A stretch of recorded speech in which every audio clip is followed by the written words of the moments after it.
you, son. It's kind of hard to have a Marine Corps without Marines. So you're doing it.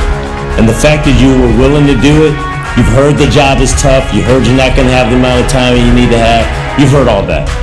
We're here to tell you that what you've chosen to do is a worthy cause, and you're going to change people's lives for the better if you stay focused on being professional and being men and women of character and making men and women of character.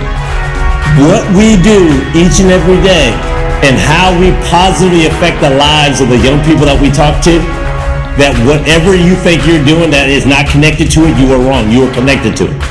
You are directly connected to it.